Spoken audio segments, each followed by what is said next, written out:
Hello बच्चों, कैसे हो आप। मेरा नाम है गौरव मिश्रा और आज के इस वीडियो में बच्चों हम लोग बात करने वाले अबाउट क्लास 12 के 10 चैप्टर के बारे में। चैप्टर का नाम है माइक्रोब्स इन ह्यूमन वेलफेयर। ठीक है, चलिए हम लोग जो ये पूरी वीडियो सीरीज अभी स्टार्ट करेंगे, इसमें केवल और केवल एनसीईआरटी के लेवल पर डिस्कशन होगा, तो आपके बोर्ड की अच्छे से प्रिपरेशन हो जाएगी। ठीक है, चलिए चैप्टर स्टार्ट करते हैं। देखिए, we must understand that besides microscopic plants and animals, microbes are the major component of biological system on earth.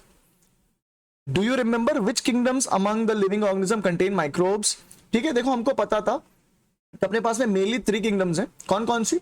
एक तो अपने पास प्लांट्स हो गए, ठीक है। दूसरे अपने पास कौन हो गए? एनिमल्स हो गए। और जो तीसरा किंगडम था, देखो तीसरा किंगडम हम लोग किसके बारे में बात कर रहे हैं? माइक्रो ऑर्गेनिजम्स के बारे में बात कर रहे हैं। तो वो कौन हो जाएगा? Monera.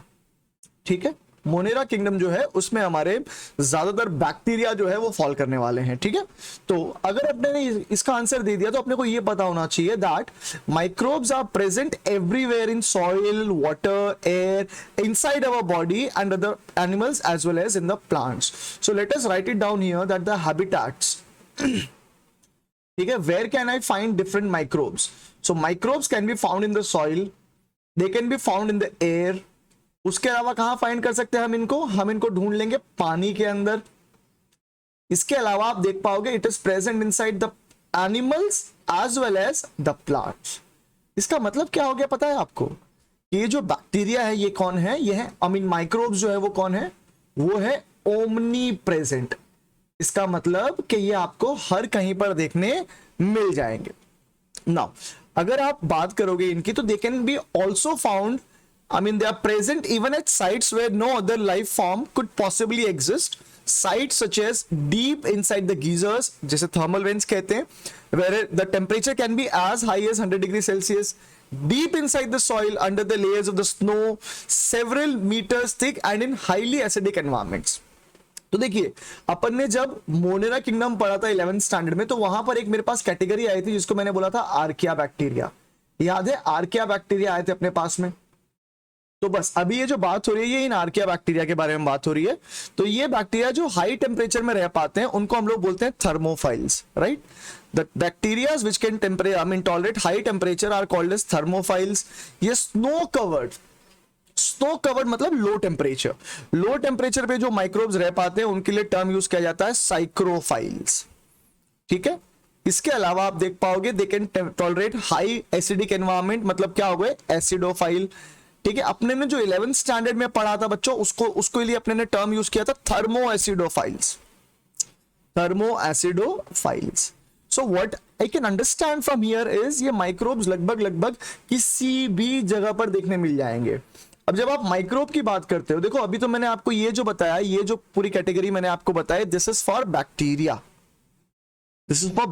Now our book is discussing something about the microbes. Microbes are diverse. That means it can have protozoa, it can have bacteria, fungi, microscopic animals and plant viruses, viroids and also prions. ठीक है, तो अगर मैं microbes को categorise करता हूं, microbes का मतलब क्या? कोई भी ऐसी चीज जो हमें नेकेड आंखों से ना दिख पाए। तो माइक्रोब्स के लिए मैंने अलग अलग कैटेगरी में उसके लिए बिल्ड कर रखी है, जिसमें सबसे पहले आ गई है प्रोटोजोआ। प्रोटोजोआ कौन थे? ये भी यूनिसेल्युलर ही थे, बट प्रोटोजोआ देखो, प्रोटोजोआ किसके अंदर आता है? ये आता है प्रोटिस्टा में। प्रोटिस्टा के लिए आपको याद होगा ये यूनिसेल्युलर यूकैरियोटिक होते हैं। ठीक है, तो प्रोटोजोआ हो गए आपके पास में, आपके पास बैक्टीरिया हो गए हैं। Apart from this you have got fungi, right. Other than this you can also have viruses. ठीक है, वायरसेस के अलावा वीरोइड्स होते हैं, एंड लास्टली आपके पास में क्या होती हैं? प्रायॉन्स।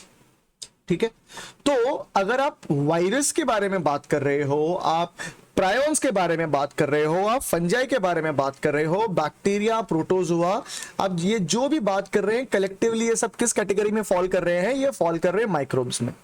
ठीक है, अब सवाल आया कि इनको ग्रो कैसे किया जाए। अगर मैं चाहता हूं कि माइक्रोब्स को ग्रो करना है तो ग्रो कैसे करेंगे? कोई भी ऑर्गेनिज्म कब ग्रो कर पाता है? जब उसको क्या मिलता है? उसको फूड मिलता है। तो हम लोग क्या करेंगे? हमारे माइक्रोब्स को प्रोवाइड करेंगे फूड। ठीक है, हम हमारे माइक्रोब्स को प्रोवाइड करेंगे फूड, एंड ये किस फॉर्म में होगा? ये यूजुअली होता है in the form of nutrient medium.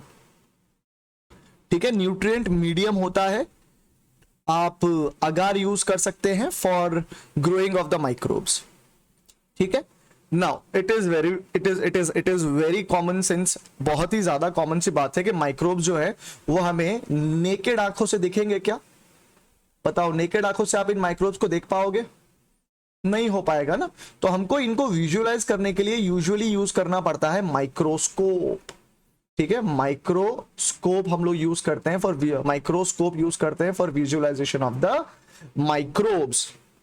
ठीक है, अगर मेरे को इंडिविजुअल देखना है तो ठीक है, बट अगर इनका पूरा परिवार देखना है तो देखो अभी मैं आपको बताता हूं क्या होगा।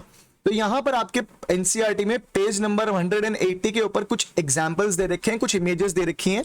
ये जो है ये देखो रॉड शेप बैक्टीरिया है। ठीक है, this is a rod shape bacteria. एक रॉड शेप बैक्टीरिया कैसा होता है बच्चों? एक रॉड शेप बैक्टीरिया कैसा होगा?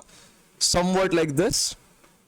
ठीक है, अब बैक्टीरिया है तो इसके ऊपर सेल वॉल रहेगी। फिर कोकस, अगर राउंड शेप्ड ऑर्गेनिज्म आपको दिख रहे हैं, राउंड शेप अगर आपको दिख रहे हैं, स्फेरिकल शेप दिख रहे हैं, मतलब वो कौन हो गए? कोकाई हो गए।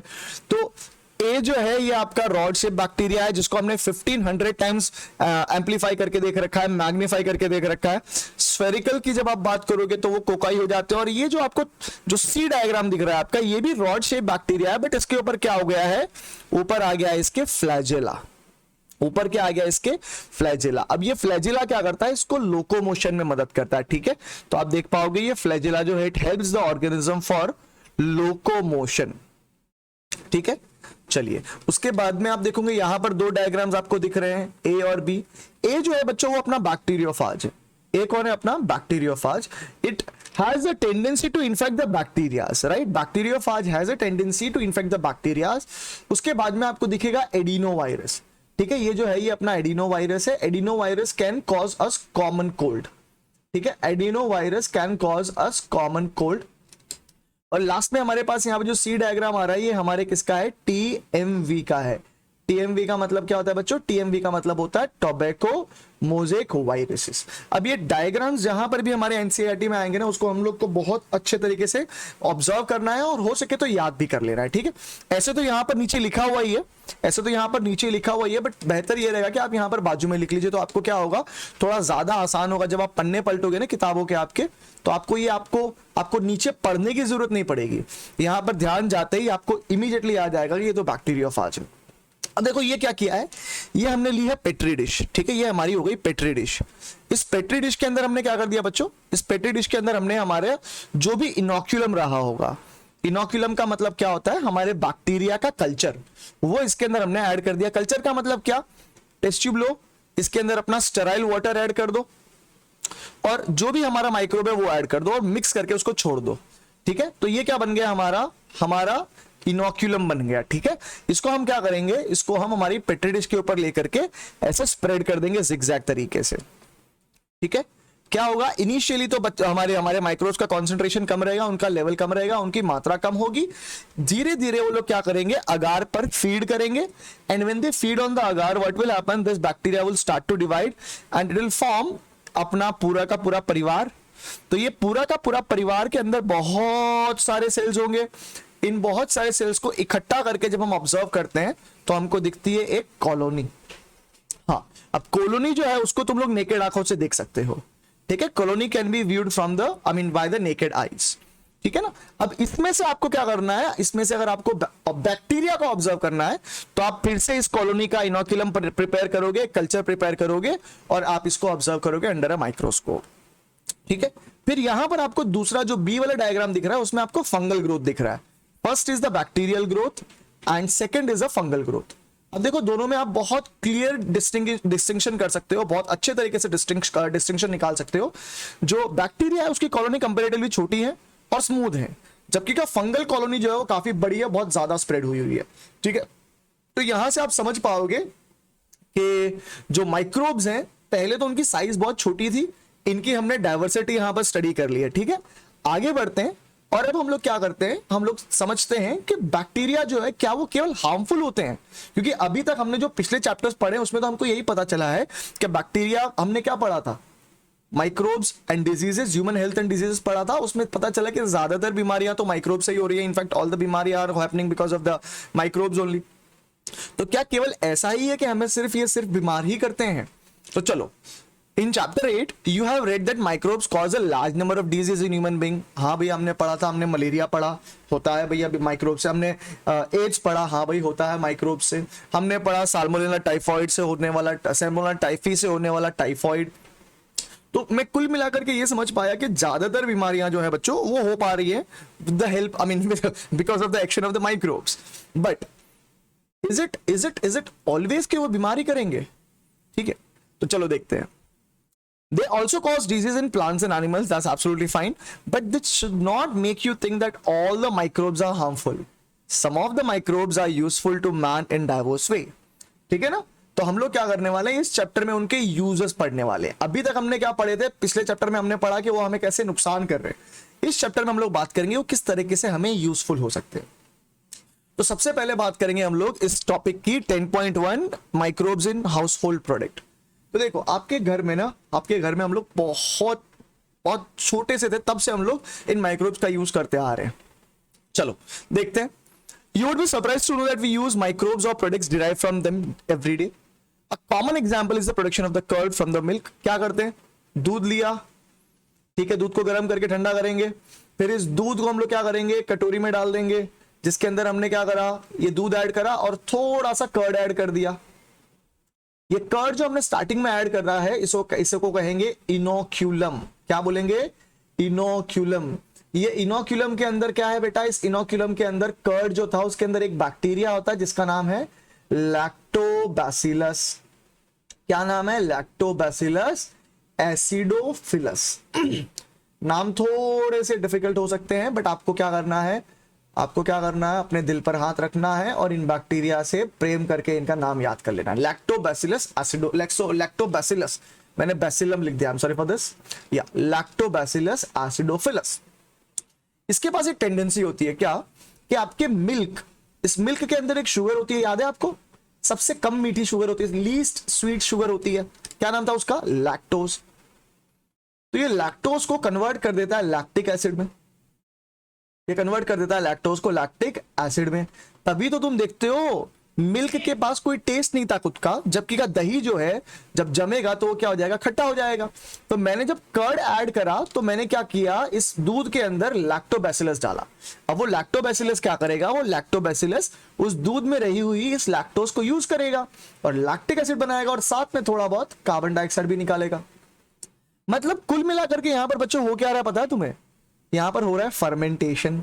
क्या हो रहा है, फर्मेंटेशन। सही बात है इतनी, यहां तक साथ में हो, यहां तक साथ में हो। फर्मेंटेशन कर दिया हमने दही का, दही बन गया, ठीक है।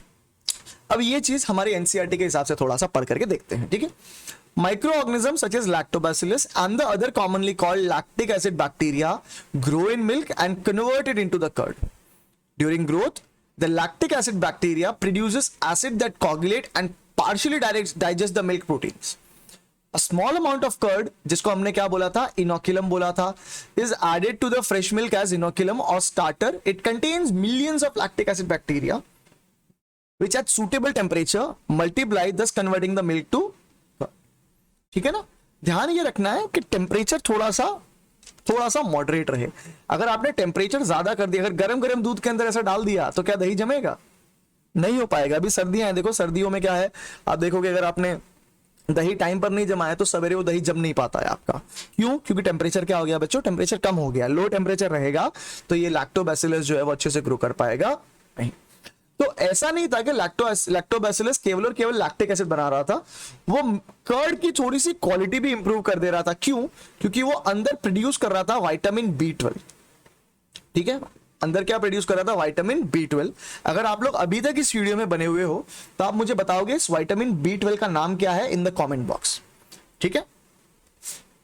चलो, उसके अलावा ये लैक्टिक एसिड बैक्टीरिया जो है ये हमारी बॉडी के नॉर्मल फ्लोरा है, हमारी बॉडी के अंदर नॉर्मल देखने मिलते हैं, ठीक है। हमारे पेट के अंदर, हमारे इंटेस्टाइन्स के अंदर ये देखने मिलेंगे।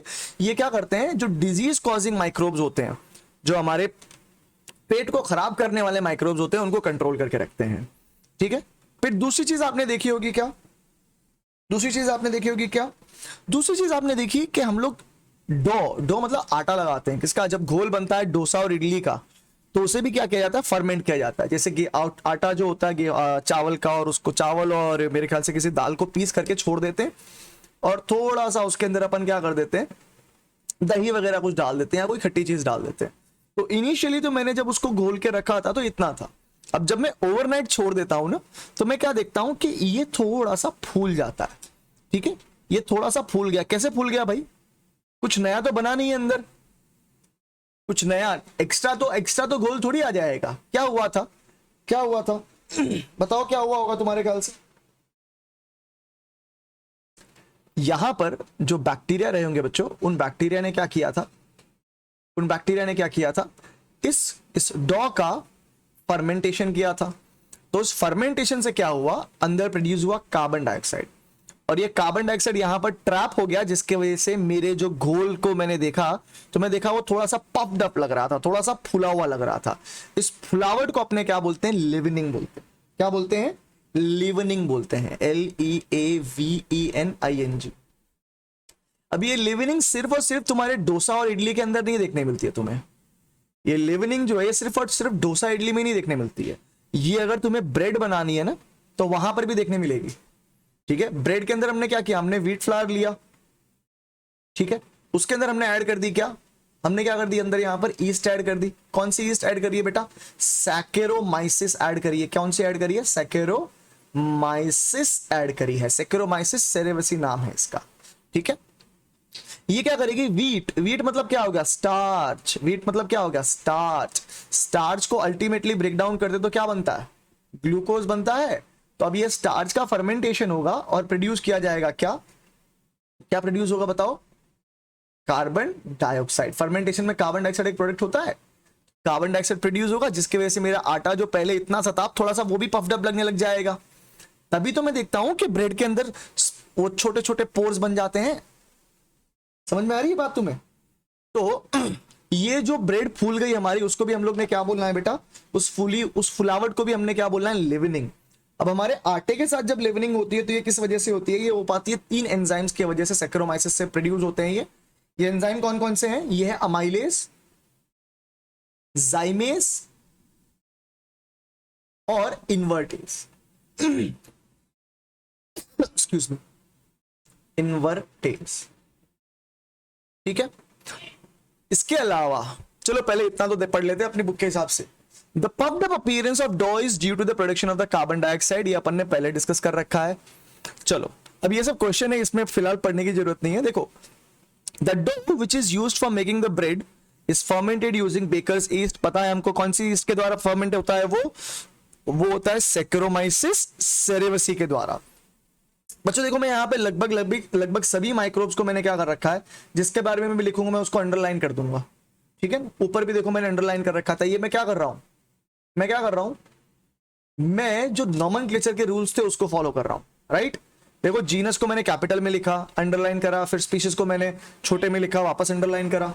ठीक है ना। चलो, now a large number of traditional drink from the food is also prepared by fermentation by the microbes. Toddy, it's a traditional drink from some part of southern India and it is made by fermenting the sap of palm tree. देखो, toddy मतलब कुछ अनोखी चीज नहीं है, कुछ दहाड़ नहीं मानना है टॉडी में। टॉडी क्या है, टॉडी का मतलब अपने हिंदी में ताड़ी बोलते हैं, पता है, वो ताड़ी है ये। ठीक है, अब ताड़ी किस में से बनती है, पाम ट्री में से बनती है।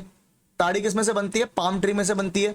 कौन सा पाम ट्री है भैया, कौन सा पाम ट्री है, पाम ट्री का नाम है कैरियोटा यूरेंस। ठीक है, कौन सी पाम है ये, कैरियोटा यूरेंस है। कैरियोटा यूरेंस को हम लोग क्या करते हैं, फर्मेंट करने देते हैं, किसके द्वारा, ईस्ट के द्वारा। ठीक है, तो जब इसको निकालते हैं, जब इसका जूस निकालते हैं और इसको खुले छोड़ देते हैं कुछ समय के लिए, तो उस पर ईस्ट जो है वो अपना एक्शन दिखाती है और वो उसमें थोड़ा सा आपको नशा करती है। ठीक है, उसके अलावा और भी प्रोडक्ट है, जैसे कि microbes are often used to ferment fish, soybean, bamboo shoots to make foods. अब ये सब जो खेले यूजुअली चाइना, जापान, कोरिया में होता है, अपने इंडिया में थोड़ा कम है। चीज, यार जब माइक्रोब की बात करते हो तो चीज को तुम कभी भी नहीं भूल सकते हो भाई। चीज यार, बिना चीज के पिज्जे का क्या स्वाद है यार, बिना चीज के मैगी का ही क्या स्वाद है। तो चीज जो है ना ये भी अलग अलग वैरायटी के होते हैं, ठीक है। It is one of the oldest food item in the world and it is microbes which are responsible for production of the cheese. Different varieties of cheese are known by their characteristic texture, flavor, and taste. The specificity coming from the microbes used.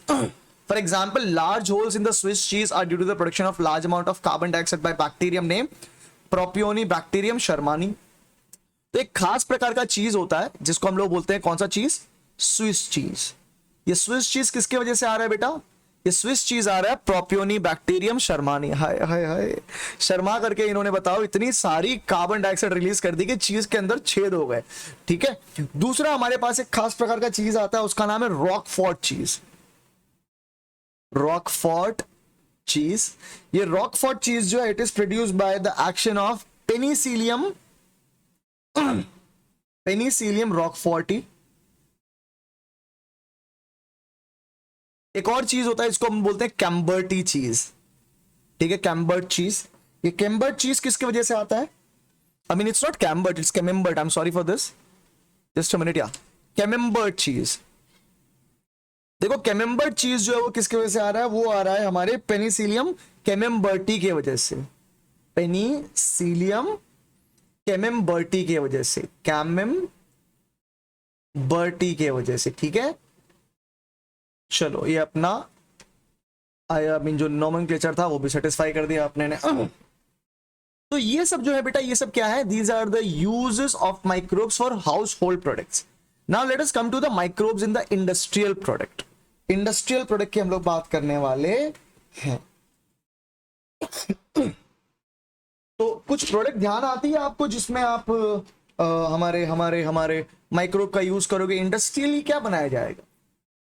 अब curd है, curd तो घर पे ही बन जाता है कि नहीं? कर्ड तो घर पे ही बन जाता है। दूसरी कोई चीज जो इंडस्ट्रियली बनाई जाएगी, क्या बन सकता है?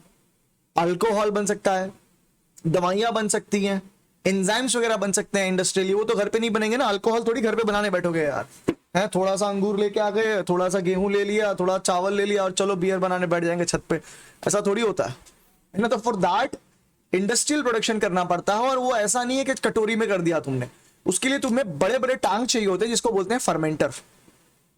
12th चैप्टर में 11th चैप्टर में बायोटेक्नोलॉजी जब पढ़ेंगे तो इसके बारे में और तुम्हें मैं विस्तार से बताऊंगा। तो फिलहाल तुम इतना ध्यान में रखो कि बेवरेजेस, अल्कोहलिक बेवरेजेस है ना, अल्कोहलिक बेवरेजेस, ठर्रा, दारू ये सब बनते हैं, एंटीबायोटिक्स बनाई जाती हैं और ये बनते हैं बड़े लार्ज चैम्बर में जिसे कहते हैं फर्मेंटर्स। ऑलराइट, तो सबसे पहले हम बात करते हैं फर्मेंटेड बेवरेजेस के बारे में। सबसे पहले हम लोग बात करते हैं फर्मेंटेड बेवरेजेस के बारे में। Microbes have been specially yeast have been used from time to time for the production of beverages like wine, beer, whiskey, brandy और rum। इतनी सारी होती है यार, उसमें से मुझे तो खाली विस्की और बियर के बारे में पता था, होती और भी बहुत सारी हैं। अगर आपको इनके अलावा कुछ पता है तो कमेंट बॉक्स का यूज करो और हमारे ज्ञान में थोड़ी सी वृद्धि करो। जनरली जो फर्मेंटेड बेवरेजेस होते हैं वो बनाए जाते हैं by using the yeast Saccharomyces cerevisiae. देखिए सैक्रोमाइसिस सेरेवेसी जो है वो एक ईस्ट है, और ईस्ट में क्या होता है? अल्कोहलिक फर्मेंटेशन होता है। याद है आपको? अल्कोहलिक फर्मेंटेशन होता है। अल्कोहलिक फर्मेंटेशन का मतलब क्या होता है बेटा? जहां पर ग्लूकोज का पार्शियल ऑक्सीडेशन होता हो, क्या बनाने में?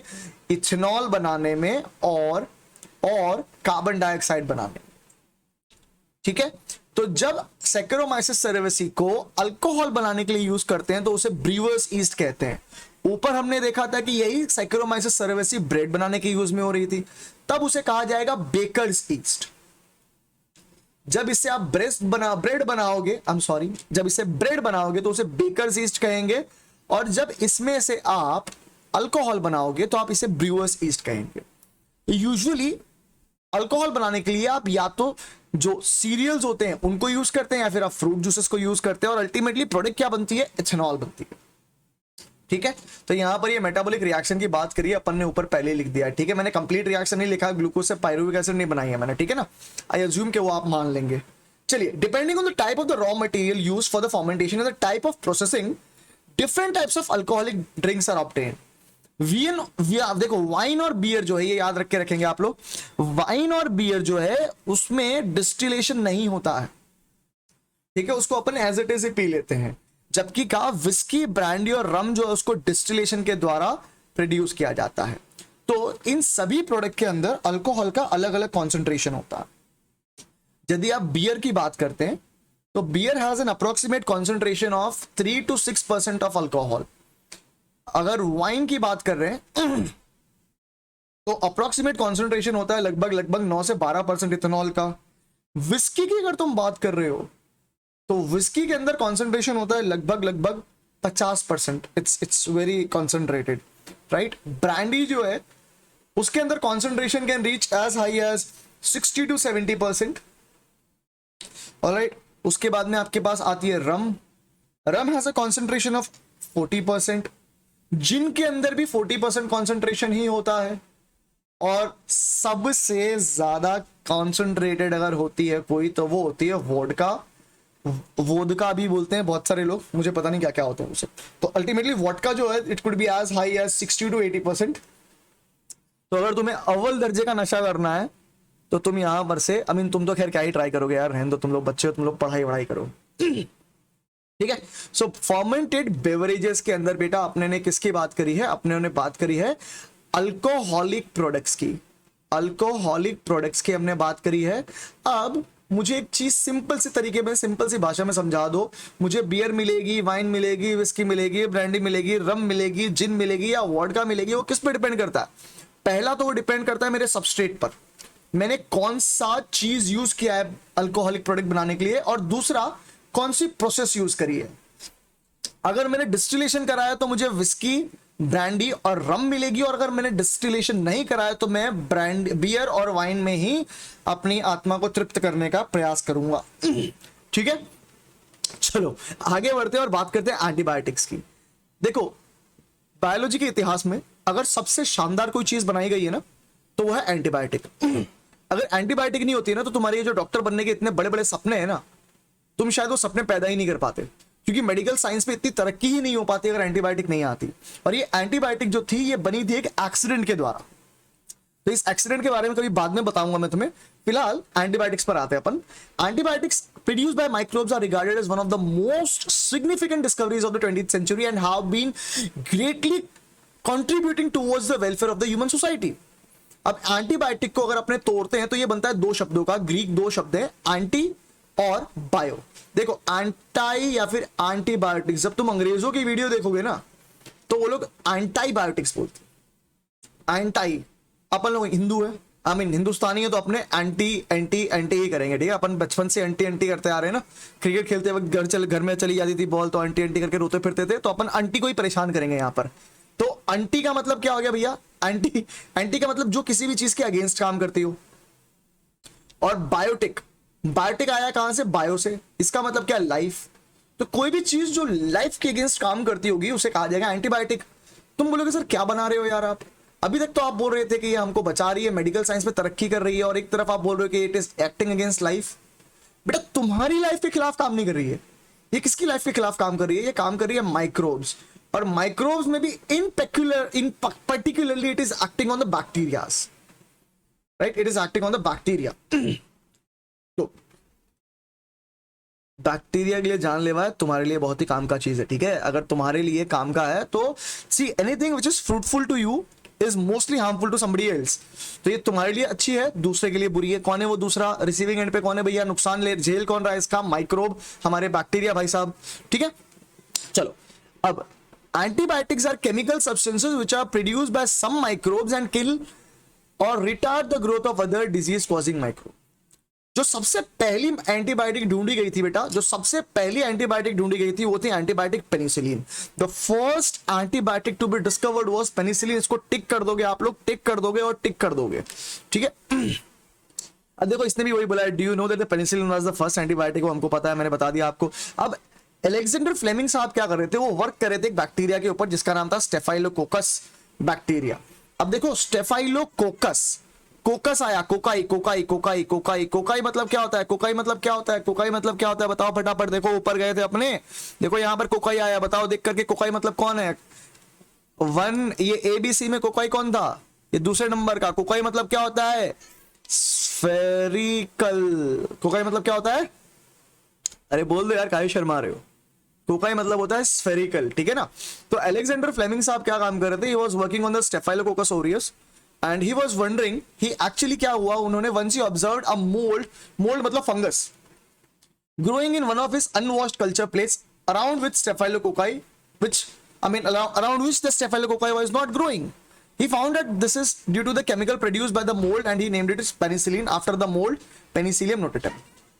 थोड़ा सा ज्यादा स्पीड में चला गया था मैं, देखो ये बताता हूँ, ये पेट्री डिश हो गई हमारी, बराबर है, ये पेट्री डिश हो गई। इस पेट्री डिश के अंदर ये लोग, ये भाई साहब क्या कर रहे थे, इन पेट्री डिश के ऊपर इन्होंने उगा रखे थे अपने स्टेफाइलोकोकस। तो ये हमारे ओहो इतने बड़े बड़े स्टेफाइलोकोकस हो गए हमारे, ठीक है, ये उन्होंने उगा रखे थे। अब अचानक से क्या हो गया, इसके अंदर आ गया infection.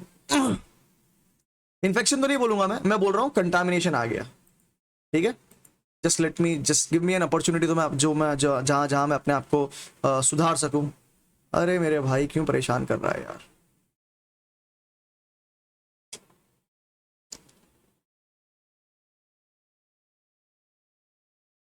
Control C and control we,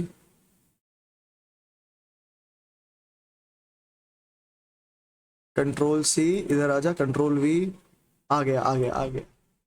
चलो, तो इन्होंने क्या ऑब्जर्व करा, इसने किसकी बात कर रहे हैं, फ्लेमिंग साहब की बात कर रहे हैं हम लोग, ठीक है, फ्लेमिंग साहब की बात कर रहे हैं। तो पहले तो तुम देख लो, मैं यहाँ पे पूरी की पूरी कहानी लिखूंगा और फिर पहले ये समझा दूं, फिर कहानी लिख देता हूँ यार, ठीक है। तुम टेंशन मत लिया करो यार, कभी कभी पढ़ाते वक्त क्या मैं थोड़ा ज्यादा फ्लो में चला जाता हूँ। इन्होंने क्या देखा कि इसके आसपास में फंगस ग्रोथ होने लग गया था। कौन सी फंजाई थी, पेनिसिलियम थी। इन्होंने क्या देखा, जहां जहां पर ये पेनिसिलियम उग रही है ना, उसके आसपास के जो बैक्टीरिया थे ना वो मर जा रहे थे, या फिर दूसरी भाषा में कहा जाए तो वो क्या कर रही थी, वो एक जोन बना रही थी जिसके आसपास हमारे बैक्टीरिया जो थे वो उग नहीं पा रहे थे। जोन ऑफ इनहिबिशन बोल रहा हूं इसको मैं, क्या बोल रहा हूं, जोन ऑफ इनहिबिशन। तो देखो एक बार पूरा का पूरा मैं किस्सा तुम्हें वापस बता देता हूं। हमारे पास एक भाई साहब थे जिसका नाम था अलेक्जेंडर फ्लेमिंग, ठीक है, नाम क्या था, अलेक्जेंडर फ्लेमिंग। ये स्टीफन फ्लेमिंग नहीं था, स्टीफन फ्लेमिंग पता है ना, न्यूजीलैंड का कैप्टन था, उसका चाचा भतीजा कुछ नहीं था, ये दूर दूर का कोई रिश्ता नहीं था इन लोग का। तो ये अलेक्जेंडर फ्लेमिंग साहब काम कर रहे थे एक बैक्टीरिया पर जिसका नाम था स्टेफाइलोकोकाई। अब ये स्टेफाइलोकोकाई जो है बेटा, ये है gram positive bacteria, okay, it is gram positive bacteria. मतलब जब तुम इसको स्टेन करोगे तुमको मिलेगा पर्पल कलर, ठीक है ना। तो ये पर्पल कलर वाले ग्राम पॉजिटिवली स्टेफाइलोकोकाई बैक्टीरिया के ऊपर काम कर रहे थे हमारे अलेक्जेंडर फ्लेमिंग साहब। इन्होंने क्या देखा कि उसके अंदर आ गया इन्फेक्शन इस फंगस का, कौन सी, पेनिसिलियम नोटाटम। कौन सी फंगस का इन्फेक्शन आया था बेटा, पेनिसिलियम नोटाटम का इन्फेक्शन आ गया था। तो इस पेनिसिलियम नोटाटम के इन्फेक्शन की वजह से क्या हो गया, हमने देखा उसके इर्द गिर्द बैक्टीरिया का ग्रोथ जो था वो रुक गया था, तो जोन ऑफ इनहिबिशन बना था। पर इसके बेसिस पर, क्योंकि पेनिसिलियम से वो चीज निकली थी, पेनिसिलियम से वो चीज निकली थी, क्या कुछ तो चीज निकला होगा जो इसके ग्रोथ को रोक रहा था। तो उस केमिकल को इन्होंने नाम दे दिया पेनिसिलिन, पेनिसिलिन।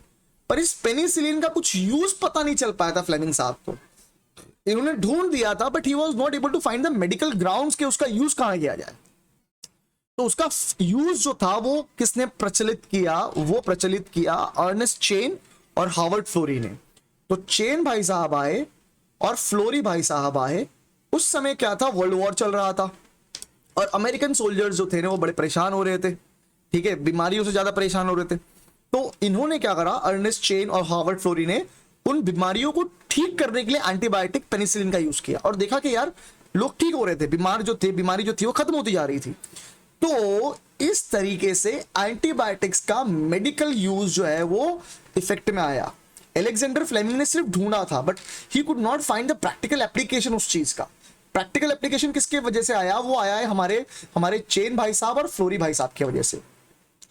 अब मेडिकल रिसर्च पे चेन और फ्लोरी ने काम करा, ढूंढा अलेक्जेंडर फ्लेमिंग ने, इसलिए क्या किया गया, तीनों को साथ में इकट्ठा करके यार नोबेल प्राइज दे दिया गया 1945 में। किसी का दिल नहीं तोड़ा, ना फ्लेमिंग का तोड़ा ना चेन और फ्लोरी का तोड़ा, बोले जाओ यार तुम लोग नोबेल प्राइज ले लो, जाओ जी लो अपनी जिंदगी, ठीक है। अब जब से पेनिसिलिन आई उसके बाद में हमने सिलसिला चालू कर दिया एंटीबायोटिक्स का। और अब तो I mean you have different different kinds and different types of antibiotics जो है जो अलग अलग बीमारियों को ठीक करने में काम आ रही है। तो मैं कुछ एंटीबायोटिक्स जो ध्यान में आ रही है उनका नाम लिख देता हूँ यहाँ पर।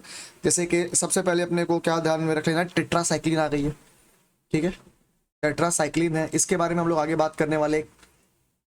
फिर हमारे पास में एरिथ्रोमाइसिन है, एरिथ्रोमाइसिन है। अभी कोविड में एजिथ्रोमाइसिन बहुत चली थी, राइट। ये जितनी भी माइसिन दिख रही है ना, सिन जिसके पीछे भी आ रहा है, इन ये सब यूजुअली क्या होती है, एंटीबायोटिक्स हैं, ठीक है। फिर तुम देख पाओगे कुछ है, there is something called as neomycin. अब इनका ना अलग अलग कैटेगरी होता है, ठीक है, एंटीबायोटिक की अलग अलग कैटेगरी होती है। कुछ ब्रॉड स्पेक्ट्रम होती है और कुछ नैरो स्पेक्ट्रम होती है। ब्रॉड और नैरो में क्या फर्क है? ब्रॉड स्पेक्ट्रम मतलब ये ज्यादा माइक्रोब्स पे एक्ट कर पाती है और नैरो मतलब ये कम रेंज ऑफ माइक्रोब्स पे एक्ट कर पाती है। और जब से ये एंटीबायोटिक्स प्रचलित हुई हैं, जब से इनका यूज मेडिकल फील्ड में स्टार्ट किया गया है, तब से हम लोग बहुत सारी बीमारियां जो पहले ठीक नहीं कर पाते, जैसे प्लेग है, वूपिंग कॉफ है, डिप्थेरिया है, लेप्रोसी है, इनको हम लोग क्या करने लग गए हैं, कंट्रोल करने लग गए हैं, ठीक है ना। चलो, तो ये हमने क्या देख लिया, मेडिकल फील्ड देख लिया। अब इसके बारे में हम लोग अगला जो टॉपिक निकालते हैं वो है क्या, chemicals and enzymes. Chemicals and enzymes, chemical enzymes and other microbes, I mean other bioactive molecules हम लोग देख रहे हैं, ठीक है ना। देखो वीडियो थोड़ा सा बड़ा बन रहा है, बट मेरा प्लानिंग है कि 2 वीडियो के अंदर ये चैप्टर तो खत्म कर दें अपने। चलो देखो, microbes are used for commercial and industrial production of certain chemicals like organic acids, alcohols and enzymes. Alcohol के बारे में हमने बात कर ली ऊपर। डिस्टिलेशन से कौन बन रहा था? डिस्टिलेशन से कौन बन रहा था? विस्की, ब्रांडी और रम। और विदाउट डिस्टिलेशन कौन बन रहा था? बियर और वाइन, ठीक है ना। चलो, अपने पास ऑर्गेनिक एसिड्स आती है, कौन कौन सी? सिट्रिक एसिड, ये बनती है एस्परजिलस नाइजर में से। फिर हमारे पास एसिटिक एसिड है। एसिटिक एसिड किसमें से बनती है? ये बनती है एसिडोबैक्टर एसिटी में से। क्लोस्ट्रीडियम ब्यूटिलिकम, इससे मिलती है ब्यूट्रिक एसिड। और लैक्टोबैसिलस से लैक्टिक एसिड मिलती है। तो बिना समय बर्बाद किए सारे की सारी सिट्रिक एसिड, ये जितनी भी एसिड इनके बारे में लिख लेते हैं। तो यहां पर हमारी ऑर्गेनिक एसिड हो गई, ठीक है, ये ऑर्गेनिक एसिड हो गई और ये हमारे ऑर्गेनिज्म हो गए। कौन सी ऑर्गेनिक एसिड है बेटा? सबसे पहले आ गई अपने पास में सिट्रिक एसिड। सिट्रिक एसिड किसने बनाया था? किसने बनाया था सिट्रिक एसिड? ये बनाया गया था एस्परजिलस नाइजर के द्वारा, एस्परजिलस नाइजर के द्वारा। फिर हमारे पास दूसरा कौन आया? हमारे पास आई दूसरी एसिड, कौन सी थी? दूसरी एसिड आई हमारे पास में एसिटिक एसिड। एसिटिक एसिड, देखो ये तुम्हारे एनसीईआरटी में साइड पे इतनी ज्यादा मार्जिन दे रखी है ना, वो क्यों दे रखी है? एनसीईआरटी को तुमसे एक्स्ट्रा पेज दे करके पैसे नहीं लेने थे, वो तुम लोग वहां पे बैठ करके नोट लिखो इसलिए दे रखे हैं, ठीक है ना। तो यहां पर ये लिखते जाओ साथ साथ में। एसिटिक एसिड किसने बनाया? एसिटोबैक्टर, एसिटोबैक्टर, एसिटोबैक्टर एसिटी ने, या फिर एसिटाई बोल लो तब भी चल जाएगा। फिर कौन आया तुम्हारे पास में? तुम्हारे पास में आ गया तुम्हारा butyric acid. Butyric acid, butyric acid जो है ये बनाई जाती है किसके द्वारा? ये बनाई जाती है क्लोस्ट्रीडियम ब्यूटेरिकम के द्वारा, ब्यूटिलिकम के द्वारा। फिर हमारे पास में आ गई कौन सी? Lactic acid. देखो लैक्टिक एसिड के बारे में तो हमने अभी ही बात करी है। लैक्टिक एसिड आएगी किसके द्वारा? लैक्टोबैसिलस के द्वारा, ठीक है बेटा। चलो आगे बढ़ते हैं। ईस्ट, ये ईस्ट को ना प्रेम कर लो यार, ईस्ट को ना प्रेम कर लो, इसको भूलो मत, इसको दिमाग से निकलने ही मत दो तुम, ठीक है, इसको दिमाग से निकलने ही मत दो तुम। ईस्ट जो है इससे आप इथेनॉल बना सकते हो। कुछ एंजाइम्स हैं जो आप प्रोड्यूस करने की बात करेंगे अभी। देखो जैसे मान लो मैंने क्या किया, मैं गया था पाव भाजी खाने, ठीक है, I went for having this pav bhaji. अब पाव भाजी खाते वक्त क्या हुआ यार, वो थोड़ा सा पाव भाजी जो था उसका भाजी मेरे शर्ट पे गिर गया, जिसकी वजह से मेरी शर्ट जो थी उस पर तेल का दाग लग गया, ठीक है। अब ये तेल का दाग कैसे निकलेगा यार? तो ये निकलेगा with the help of this enzyme called as lipase. Lipases are used in detergent formulations and are helpful in removing oily stains from the laundry. तो चलो लाइपेज, लाइपेज का फंक्शन क्या है? स्टेन रिमूवर है। और ये किसमें से मिलता है? ये आपको मिलेगा कैंडिडा लिपोलिटिका या फिर लाइपोलिटिका, लाइपोलिटिका, ठीक है। मैंने यहां पे आई लिख दिया, इसको वाई कर देना, ठीक है। चलो देखो यहाँ पे अंडरलाइन करते जाना भैया, अंडरलाइन करते जाना, अंडरलाइन करते जाना, अंडरलाइन करते जाना, साथ साथ में आगे बढ़ेंगे। अब आपने देखा होगा यार, जैसे मतलब मान लो यार मैंने क्या करा, मैंने घर पे मेरे जूस बनाया आम का, ठीक है, मैंगो जूस बनाया।